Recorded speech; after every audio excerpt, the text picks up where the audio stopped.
Live from Fargo and serving you on TV, online, and on the go. This is Valley News Live at 5. While many families and veterans honored their loved ones virtually for the first time this Memorial Day, many still got together at local cemeteries and paid tribute to those who served. Valley News Team's Bailey Hurley talked with local veterans this morning who say today's services gave them their first sense of normalcy in a long time.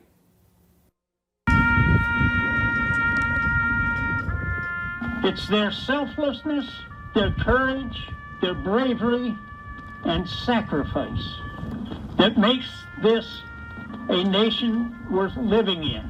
I've lost friends in combat. I've lost friends after combat.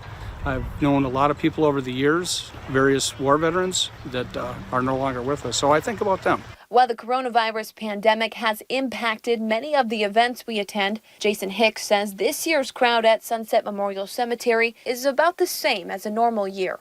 The social distancing with these hasn't really been an issue because people naturally spread out and they go to the grave of their loved one. Hicks says while it was important to put these services on for those who have given their lives to our nation, it was difficult to plan for the unexpected. If it were to rain or something, we would normally move to the Civic Center, but that wasn't an option this year because of the social distancing requirement. So luckily, the weather held out and it was a really nice day for it. Many told me it was important for them to come out this morning to honor their loved ones, friends, and those they served with, and say it's disappointing others didn't get to have the same experience. Heck, I just talked to a guy that's 100 years old. He thinks it'll be his last one, and he made it a point to come out and have an outdoor ceremony because he told me straight up he didn't want to watch it on TV. We owe them a debt which can never be repaid. In Fargo, Bailey Hurley, Valley News Live. Several cemeteries around the state hosted similar in-person ceremonies today, including the North Dakota National Guards at the North Dakota Veterans Cemetery in Mandan. Governor Doug Burgum, Senator John Hoeven, and Senator Kevin Cramer were among those present. To watch the full ceremony in Mandan, you can find the link with this story on the VNL News app. Well, state health officials are confirming 40 new cases of COVID-19 along with several retests across North Dakota. Of those 40 new cases, 37 of them are in Cass County. This brings the total number of cases in North Dakota to 2,457, with 1,551 listed as recovered. 41 patients are currently in the hospital. Another death has also been reported, bringing the total number to 54. The latest victim was a woman in her 80s from Cass County with underlying health issues. The state is also retesting 82 positive tests, which were called into question after an equipment malfunction. So far, they have completed 23 retests and 22 have come back negative. We will have more on this story tonight on Valley News Live at 6. Meanwhile, in Minnesota, health officials are reporting 745 new cases of COVID-19 and 12 additional deaths in the state. That brings the death toll to 881. 717 of those people lived in nursing homes or long-term care facilities. 745 new cases were reported today, bringing the total in Minnesota to 21,315 cases. 14,816 of those cases are listed as recovered. Well, after a cloudy weekend, we welcomed the sun back today. Let's check in with the First Alert Storm Team to see how long it will stick around. Nathan? Yeah, we've got those clouds hanging around now. Pretty much everybody, even a few locations where there could be some rain. Now, some spots did see some of that sunshine today, but things luckily stayed quiet for that Memorial Day, a holiday. Looking at that satellite and radar, we can see how that moisture in those clouds are pushing their way northward, seeing that clear sky mainly in our northern neighborhoods and toward the Devil's Lake area. And notice the green here on that radar. I'm looking at surface observations, and I'm not seeing any rain being reported in these locations. So not looking like it's organized, but could see a few drops or drizzles in in our southeastern North Dakota neighborhoods, the more organized thunderstorm activity toward the Brainerd area off toward the Arrowhead of Minnesota. Temperatures, we're seeing 60s and 70s across the board. So a pleasant evening, a mild evening is in store. And I expect a mild evening to remain for pretty much everybody. Look at that. Temperatures falling only into the 60s with some of those clouds hanging around and perhaps some showers in the overnight hours in a few locations. But temperatures definitely staying above average for this time of year. But Beth, as you were saying, we're looking at that sunshine sticking around. So we'll break down what we can expect for the rest of this week coming up. All right. Thanks so much, Nathan. One woman is injured and an unborn baby is dead following an accidental shooting in Steele County, North Dakota. Authorities say it happened last night around 8:40 when officers were called to a rural Portland, North Dakota address for a 22-year-old pregnant woman with a gunshot wound. The incident was later determined to be an accidental discharge of a firearm. The woman was life flighted to a Fargo hospital where the baby died from injuries. This is an ongoing investigation. 5 men are now in jail after police say they drove a skid steer through a construction site in Fargo. Officials say damage is estimated in the thousands at a Fargo construction zone, and these men are suspected of causing it. They were arrested for conspiracy to commit burglary. Police say they caught them inside the construction zone in North Fargo around 1 this morning.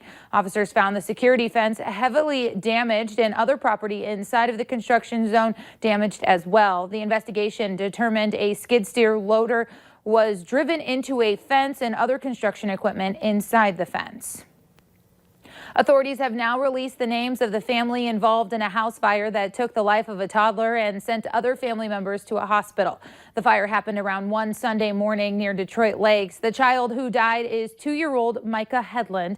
His parents are 48-year-old Michael Headland and 46-year-old Melissa Headland. Family members tell Valley News Live Michael was flown to a Fargo hospital with smoke inhalation, and Melissa and their 5-year-old daughter were both flown to a Minneapolis hospital with burns and smoke inhalation. A Grand Forks teenager is cited after state troopers say she ignored a stop sign, causing a 2-car crash. Authorities say it happened Saturday night around 11 when the teen was driving southbound on Grand Forks County Road 17. Officials say the teenager blew past a stop sign, crossed the intersection, and was hit by a car driven by 19-year-old Robert Martinson.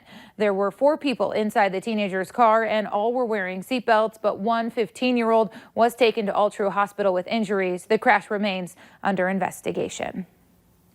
People in the Valley are on the lookout after multiple reports of bear sightings. As Valley News Team's Callie Hubbard found out, it's keeping the Minnesota DNR busy. A furry intruder was spotted snacking on sunflower seeds at Diane Johnson's home, 8 miles west of St. Hilaire, Minnesota. Go on. Go on. Another bear cruising along the dock in Rolog, Minnesota, a little too close for comfort. Usually you'll hear them or see them. They're pretty loud when they're moving around. Jacob Swedberg with the Minnesota DNR says there's an uptick in black bears. They come out of hibernation, and this springtime into the early summer, there's not as much food available for them in the woods. You can keep track of the paw prints on the DNR's website. They say bears are continuing to make their way west. The bear is going to move on eventually.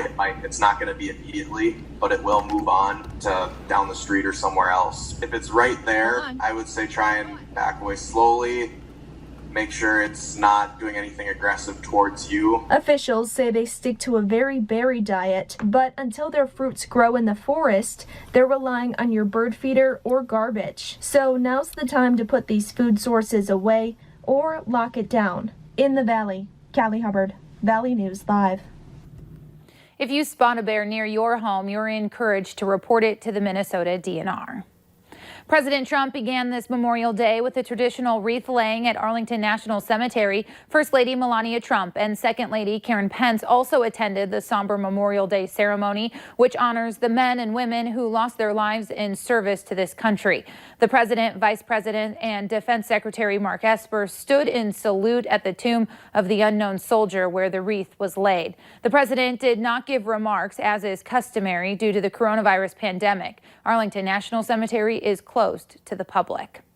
Fargo AMVETS held a candlelight memorial service to remember COVID-19 victims who have died and are being treated at America's veterans hospitals. They lit 50 candles for each VA hospital impacted by the coronavirus. As each state was announced, someone would step forward, salute, and light a candle.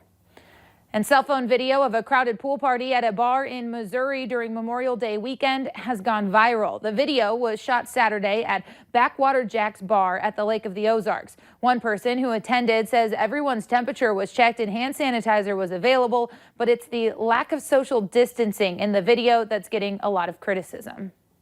around us. I saw them, every single person that walked through in front of me, they checked our temperature, and then right when we got in the door, there were, to the right of us, there was a big tub of a bunch of hand sanitizers. If you're worried about getting sick, obviously, or you want to distance yourself, it's pretty much to each their own. With more than 12,000 coronavirus cases in Missouri, health officials are discouraging parties like the one we just showed you. Well, still ahead tonight, virtually honoring fallen service members this Memorial Day through Snapchat. We'll show you how. And temperatures today were cooler than they have been for the last couple days, but 74, that official high in Fargo, 2 degrees above the average for this time of year. And for our friends in Grand Forks, 73 degrees, also 2 degrees above average. Now, more warm weather is on the way. I'll break it down next.